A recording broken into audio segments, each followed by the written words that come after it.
Bonjour, je suis Didier Laurence, je suis directeur général d'Advicen depuis maintenant 4 ans.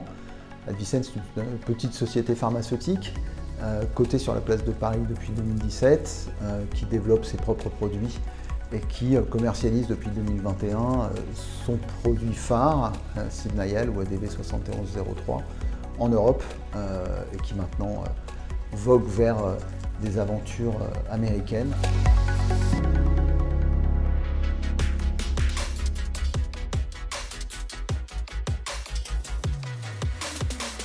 Le contexte, c'est d'abord et avant tout la restructuration de notre dette.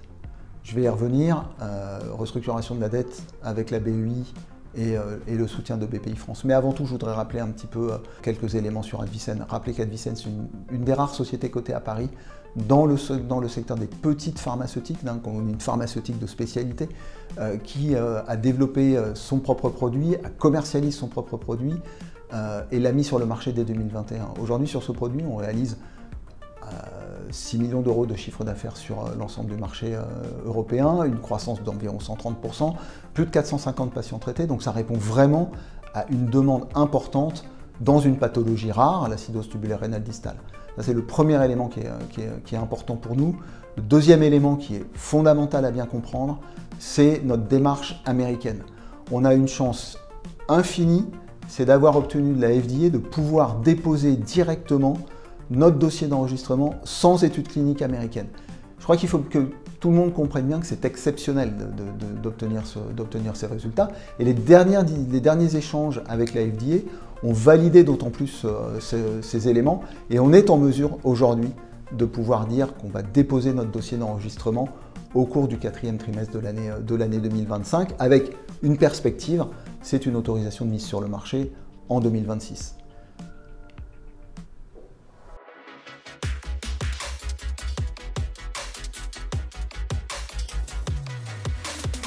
Comme je l'ai dit, cette levée de fonds, elle s'inscrit dans une restructuration globale de notre dette avec BEI et les banques prêteuses de PGE, avec le soutien important de BPI-France. Cette restructuration, elle se fait sans impact sur les actionnaires individuels et sur l'ensemble des actionnaires.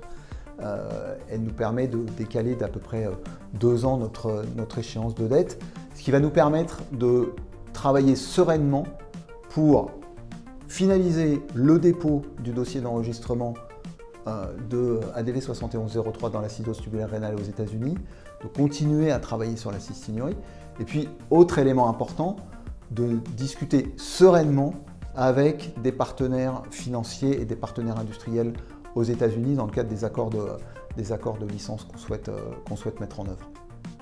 Je pense que c'est vraiment les points les plus importants. Ce qui est aussi important, c'est que BPI-France, encore une fois, continue à nous soutenir, ils le font depuis de nombreuses années. J'ai décidé également à titre personnel de participer à cette augmentation de capital. Je pense que c'est un signal fort en matière de confiance dans les perspectives d'Advicen.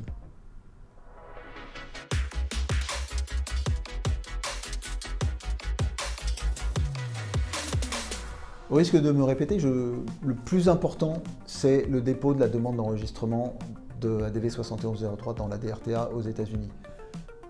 T4 2025 avec un objectif d'une autorisation de mise sur le marché fin du T3 2026. En parallèle, on poursuit les discussions avec la FDA sur le plan de développement clinique dans la cystinurie avec un objectif, c'est une autorisation de démarrer des essais cliniques aux États-Unis dans l'indication au premier semestre 2026. Bien évidemment, dans toute cette période, on va continuer le développement commercial de Sibnayal en Europe. On aura des rendez-vous réguliers sur les ventes de nos produits sur le marché européen, premier semestre 2025, année 2025. Ça, c'est les éléments les plus importants. Pour conclure, cette augmentation de capital, elle est là pour nous permettre de poursuivre notre activité, de finaliser le développement d'un produit qui répond vraiment à un besoin des patients. C'est 75 000 patients entre l'acidose tubulaire rénale distale et la cystinurie aux États-Unis et en Europe qui ont besoin de traitements qui leur permettent de prendre en charge leur maladie de façon simplifiée et de répondre à un besoin. Notre ambition, notre mission, c'est vraiment de permettre à ces patients d'être traités, d'avoir une qualité de vie optimale, pour eux bien évidemment, mais je pense aussi pour leur famille et pour le corps médical.